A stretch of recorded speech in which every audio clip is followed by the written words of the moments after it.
singkat saja, di dalam Islam itu telah ditetapkan bahwa rukun Islam rukun iman yang keenam itu adalah percaya kepada. Ya. Tetapi sepertinya kita tidak memiliki pemahaman yang baik atau utuh tentang takdir itu.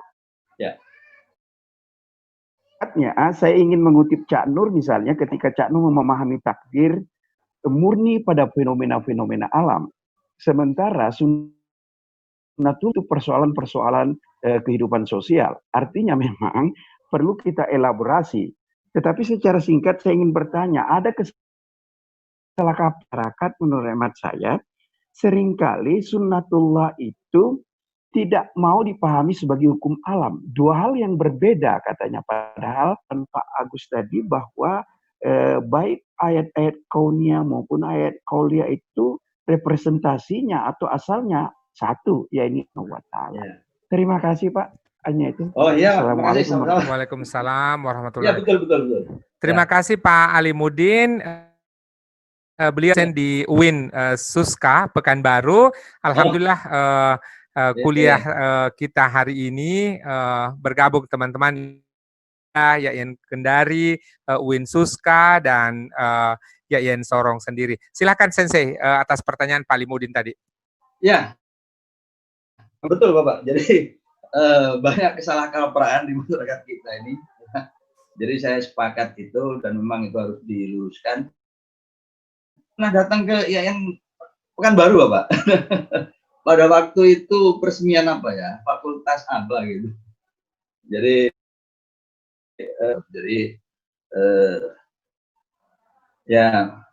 makanya seperti tadi yang saya beri contoh yang sangat real itu. Jadi sering salah kaprah. Jadi kita begitu mudah mengumbar kata-kata insya Allah gitu ya. Gitu. Insya Allah kalau Allah menghendaki. Tadi kan saya beri ilustrasi, kalau kita sekarang keluar ruangan kita, lalu kita pergi ke bebas, halaman bebas, maka saya akan katakan bahwa bayangan tubuh kita itu akan di sebelah selatan kita. Gitu. Mengapa? Karena sunnatullah sudah terekam dengan baik. Sekarang ini bulan Agustus, tanggal 3 ya, tanggal 3.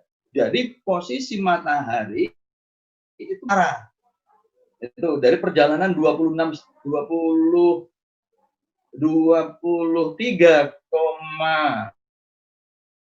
derajat ya ke selatan. Gitu. Nanti baru September 23 itu sampai di ekuator. Tapi sekarang ini besar di utara. Nah, maka termasuk Pekanbaru ya, sedikit di utara apa itu Solo. Dan Sorong, apalagi Jawa, itu masih di selatan matahari, sehingga bayangan objek itu pasti di selatannya objek. Sekali lagi, tidak bisa dengan sembrono mengatakan, kalau insya Allah, kalau Allah menghendaki, bayangan kita di utara, tubuh kita menganggap Allah itu mencela-mencela. Kan gitu. Menghapus ayat tadi itu, sunatullah allati qad khalat min qabl, walanatillahi tabdila, gitu ya. Nah, kemudian kalau ayat tentang matahari dan bulan itu jelas, jadi sudah ditakdirkan. Makanya kemudian bisa dihitung dengan akurat. Nah, gitu loh ya. Kenapa? Karena sudah ditetapkan, ditakdirkan sedemikian rupa. Dan itu bisa diketahui oleh semua manusia, bukan hanya orang Islam. Semua manusia yang mencermati itu semua. Makanya kemudian ilmu juga berkembang di tempat lain. Loh. Mengapa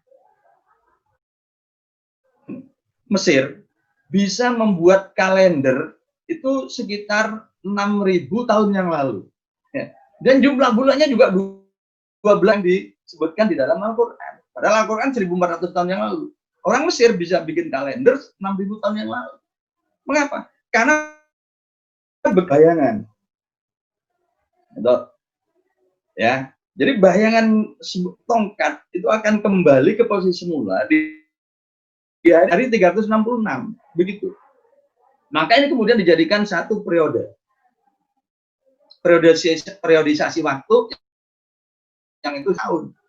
Lalu 1 tahun kalau ada 12 bulan, orang Mesir udah tahu 6.000 tahun yang lalu sebelum Al-Quran itu turun 1.400 tahun yang lalu.